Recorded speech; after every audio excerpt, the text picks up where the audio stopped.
Students, welcome back to my channel. कैसे हो आप सब? उम्मीद करती हूँ बेटा सभी अच्छे होंगे और अपना ख्याल भी रख रहे होंगे। तो बेटा आज हम करने जा रहे हैं अपनी वर्कशीट नंबर 51 9th क्लास के बच्चों के लिए। विज्ञान सब्जेक्ट की है बेटा 4 तारीख की ओर। ओके, जिसमें उत्तक चैप्टर से आज हम पढ़ेंगे पेशिया उत्तक क्या होते हैं। तो चलिए स्टार्ट करते हैं। ज्ञान क्या पूछ रहा है? जिज्ञासा दीदी, हमारा शरीर विभिन्न प्रकार की गति कैसे कर पाता है और इसके लिए कौन सा उत्तक हमारी मदद करता है? तो इस बारे में आज हम जानेंगे कि हमारा जो शरीर है वो किस तरीके से गति कर पाता है। तो ज्ञान, हमारे शरीर में गति मांसपेशियों द्वारा संभव होती है। तो जो हमारा शरीर है उसके अंदर जो गति होती है, हम एक स्थान से दूसरे स्थान पर जा पाते हैं, वो किसकी मदद से? मांसपेशियों की। ठीक है, मांसपेशियाँ पेशिया उत्तक से बनी होती हैं। ठीक है, अब जो लंबी कोशिकाओं का बना होता है, जो पेशिया उत्तक होता है वो लंबी कोशिकाओं का बना होता है। ठीक है, इस तरीके से, जिसे पेशीय तंतु या रेशा भी कहते हैं। पेशीय उत्तक की कोशिकाओं में एक विशेष प्रकार का प्रोटीन होता है। अब इन पेशीय उत्तकों में क्या होता है बेटा? विशेष प्रकार का प्रोटीन होता है जिसे सिकुड़ने वाला प्रोटीन कहते हैं।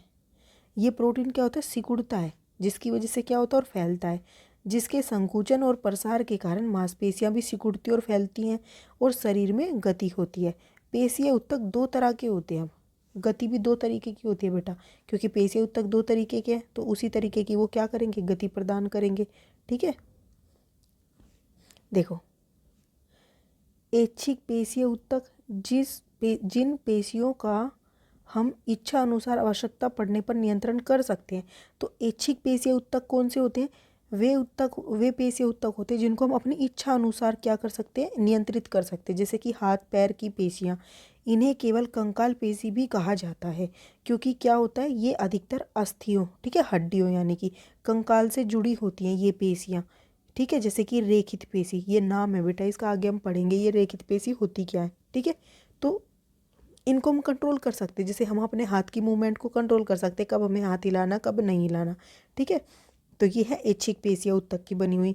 अब अनैच्छिक पेशीय उत्तक क्या होता है? जिन पेशियों को हम इच्छा अनुसार नियंत्रित नहीं कर सकते, जैसे हृदय की पेशी, आहार नाल में भोजन का प्रवाह इत्यादि। ठीक है, तो जैसे कि हृदय में जो पेशियां होती है बेटा वो हम नियंत्रित नहीं कर सकते, क्योंकि वो अपने आप ही क्या होती है? रक्त को पंप करती रहती है। ठीक है, आहार नाल में भोजन का प्रवाह, और जो भोजन होता है हम खाते हैं तो बेटा वो नीचे जाता ही जाता है, हम उसको रोक नहीं सकते आधम में। ठीक है, तो उदाहरण के लिए ये कौन सी पेशीय उत्तक होंगे बेटा? चिकने पेशी और हृदयक पेशी। ठीक है, ये दो तरीके की होती है और ये रेखित पेशी कहलाती हैं, जो ऐच्छिक पेशीय उत्तकों की बनी होती है, और जो अनैच्छिक की वो चिकनी पेशी होती है और हृदयक पेशी होती है। ठीक है, अब इनको डिटेल में जानते हैं। तो पेशीय उत्तक जो है बेटा वो कितने तरीके का हो गया?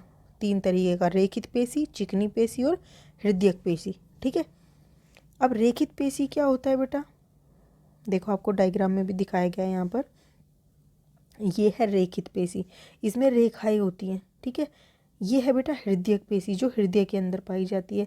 ये हमारे हाथों में, पैरों में, मतलब इस ऐसी जगह पर पाई जाती है जो हड्डियों से जुड़ी होती हैं। और जो ये चिकनी पेशी होती है ये हमारी कहाँ पाई जाती है? आंतों के अंदर। ठीक है, जो हमारी ये आंत है। अब इनका अंतर क्या है? रेखित पेशी क्या होती है? इस उत्तक की कोशिकाएं लंबी होती हैं, बेलनाकार होती हैं। बेलनाकार मतलब बेटा देखो ऐसे, बेलन ऐसे होता है ना, आप पढ़ते होंगे तुम, तो इस तरीके की होती है। और शाखा रहित होती है, यानी कि इसकी ऐसे कोई ब्रांचेज नहीं निकली होती। ठीक है, और बहुकेंद्र क्या होती है, यानी कि देखो एक ही जो पेशी है बेटा उसके अंदर क्या है? 1 2 3 कई केंद्रक है। ठीक है, इसलिए ये बहुकेंद्र क्या होती है? यह अस्थियों से जुड़ी होती है और ये हड्डियों से जुड़ी होती है, हमने अभी बात की। और पार्श्व में हल्के और गहरे रंग की धारियाँ होती हैं, और इसके मतलब हिस्सों में क्या होता है? हल्के गहरे रंग की धारियाँ होती हैं। इन्हें रेखीय पेशी भी कहा जाता है। इनको रेखीय पेशी इसलिए कहा जाता है क्योंकि इन पर रेखाएं होती हैं। ठीक है, इनमें रेखाएं होती हैं इसलिए इनको क्या बोला जाता है? रेखित पेशी है। शरीर की सभी अस्थियों के साथ यह उत्तक जुड़ा होता है, और ये शरीर की सभी अस्थियों के साथ जुड़ा होता है। ओके, हड्डियों के। ठीक है, शारीरिक गति में सहायक है।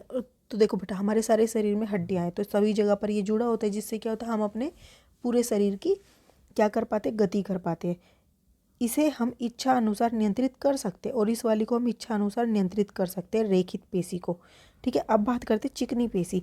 तो चिकनी पेशी बेटा देखो ये आपको दिख रही है यहाँ पर। ठीक है, ये ये तो हृदयक पेशी है बेटा, चिकनी पेशी आपको यहाँ पर दिख रही है। ठीक है, इसमें क्या है? इसकी कोशिकाएं भी लंबी होती हैं, शाखा रहित होती हैं क्योंकि इसमें शाखाएं नहीं होती। ठीक है, एक केंद्रक, एक ही केंद्रक होता है एक कोशिका के अंदर, एक पेशी कोशिका के अंदर। ठीक है, सिरों से पतली होती हैं। तो देखो बेटा ये सिरों से क्या हो रही है, पतली, इस तरीके से, ऐसे नहीं है बेलनाकार। इस उत्तक में गहरी हल्की धारियां भी नहीं होती, इन्हें अरेखीय पेशी उत्तक भी कहा जाता है। अब इनके अंदर धारियां नहीं होती इस तरीके से, तो इसलिए इनको अरेखीय पेशी उत्तक भी कहते हैं। यह श्वसन नली और अमाशय में पाई जाती है। तो जो हमारी श्वसन नली होती है और जो अमाशय होता है बेटा, उसके अंदर ये पाई जाती है और आंतरिक अंगों का निर्माण करती है, उनके आंतरिक अंगों का निर्माण करती है क्योंकि ये चिकनी होती है। ठीक है, अब नेक्स्ट है बेटा हृदयक पेशी। इस उत्तक की कोशिकाएं एक केंद्र की होती है, यानी कि एक ही केंद्रक पाया जाता है। ठीक है, और क्या होता है, बेलनाकार होती हैं। तो बेटा देखो इस तरीके से बेलनाकार है, वह शाखान्वित होती है। अब देखो एक ही कोशिका की शाखाएं निकली हुई हैं अलग अलग। ठीक है, ऐसे, तो ये शाखान्वित भी होती है। फिर यह केवल हृदय में उपस्थित होती है और ये सिर्फ और सिर्फ हृदय में पाई जाती है, इसलिए ये इंपॉर्टेंट भी हो जाती है बेटा। और जीवन भर बिना थके लयबद्ध होकर फैलती और सिकुड़ती रहती है। तो हमारा हृदय बेटा कभी भी नहीं रुकता, चाहे हम सो जाएं चाहे जाग रहे हों, 24 घंटे लगातार काम करता रहता है, जो हृदय को गति प्रदान करता है। ठीक है, तो हृदयक पेशियाँ कहलाती हैं। अब बेटा इसके कुछ क्वेश्चन आंसर है वो कर लेते हैं। पेशीय उत्तक का शरीर में क्या कार्य है? तो पेशीय उत्तक का देखो बेटा क्या कार्य है, यहाँ से लिखोगे आप कि पेशीय उत्तक की कोशिकाओं में एक विशेष प्रकार का प्रोटीन होता है जिसे सिकुड़ने वाला प्रोटीन कहते हैं, जिसके संकुचन और प्रसार के कारण मांसपेशियां सिकुड़ती और फैलती और शरीर में गति होती है या शरीर की गति में सहायता करती हैं। यहाँ तक आप इसको लिख दोगे। ठीक है, फर्स्ट में, या सीधा भी लिख सकते हो कि जो पेशीय उत्तक है वो शरीर की गति में सहायक होते हैं। आप सीधा ये भी लिख सकते हो कि पेशीय उत्तक शरीर की गति में सहायक होते हैं। नेक्स्ट है बेटा आपका, हृदय किस प्रकार के पेशी उत्तक से बना होता है और इसकी क्या विशेषताएं? तो आप क्या लिखोगे, हृदयक पेशी से बना होता है। ठीक है, या फिर आप यहाँ से लिख सकते हो किस पेशी उत्तक से बना होता है बेटा वो, तो ये बना होता है अनैच्छिक पेशीय उत्तक से। ठीक है, तो आप लिखोगे हृदय जो है अनैच्छिक हृदयक पेशी उत्तकों से बना होता है। इस उत्तक की कोशिकाएं और कैसी होती हैं, ये सारी चीज़ें आप इसमें लिख दोगे यहाँ तक। ठीक है, या सिंपल ये कार्य भी पूछे गए इसकी विशेषताएं तो यही है कि ये केंद्र क्या होता है, बेलनाकार होता है, शाखान्वित होता है, हृदय में ही उपस्थित होता है, जीवन भर बिना थके काम करता है, ये सारी विशेषताएं हैं इसकी। और क्या लिखोगे, हृदयक पेशी उत्तकों का बना होता है। ठीक है, नेक्स्ट क्वेश्चन है बेटा, रेखीय, अरेखीय और हृदय पेशी कोशिकाओं में अंतर स्पष्ट कीजिए। तो बेटा देखो अंतर क्या है इनमें, आप ऐसे लिखोगे, रेखित पेशी, चिकनी पेशी और हृदयक पेशी। देखो रेखित पेशी क्या होती है, बेलनाकार होती है, हमने अभी पढ़ा। ये तर्क रूपी यानी कि किनारों से पतली होती हैं। और ये जो हृदयक पेशी हैं बेटा ये होती हैं बेलनाकार, ये भी। ठीक है, ये शाखान्वित होती हैं, ये शाखा रहित होती हैं, ये भी शाखा रहित होती है, ये भी शाखा रहित। सिर्फ और सिर्फ हृदयक कोशिका पेशी हैं जो क्या है, शाखान्वित होती है, जिनकी शाखाएँ होती है। और ये केवल बहुकेंद्रक होती है, बाकी दोनों एक केंद्रक की होती हैं। ये धारीदार होती है, दोनों अधारीदार होती है। ठीक है, या अरेखीय होती है। ये शरीर की गति में सहायक होती है, ये आंतरिक अंगों का निर्माण करती हैं और ये हृदय में उपस्थित होती है और हृदय को गति प्रदान करती हैं। ये लिख सकते हो बेटा आप, ये अमाशय में, ठीक है, यहाँ अमाशय में मिलती हैं और श्वसन में मिलती हैं।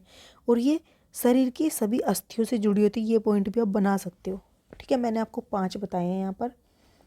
ओके, अब बेटा नेक्स्ट देखो, नेक्स्ट हमारा क्वेश्चन क्या है, अनैच्छिक पेशीय उत्तक क्या होते हैं और यह कहाँ स्थित होते हैं? तो अनैच्छिक पेशीय उत्तक देखो क्या होते हैं बेटा, यहाँ देखो, अनैच्छिक पेशीय उत्तक, जिन पेशीय उत्तकों को हम इच्छा अनुसार नियंत्रित नहीं कर सकते, जैसे कि हृदय की पेशी, आहार नाल में भोजन का प्रवाह इत्यादि, ये क्या कहलाते हैं, अनैच्छिक पेशीय उत्तक। और ये कहाँ पर स्थित होते हैं, हृदय के अंदर, आहार नाल के अंदर। ठीक है, और ये किसके बने होते हैं, चिकनी पेशी और हृदयक पेशी। ठीक है, तो ये थी बेटा आपकी आज की वर्कशीट। उम्मीद करती हूँ आपको अच्छे से समझ आ गई होगी। फिर भी कोई डाउट हो तो आप कमेंट बॉक्स में पूछ लेना। इस वीडियो में इतने, अपना नेक्स्ट टॉपिक हम अपनी नेक्स्ट वीडियो में करेंगे। तब तक के लिए ऐसे हंसते रहिए, मुस्कुराते रहिए, पढ़ते रहिए और आगे बढ़ते रहिए। Thank you.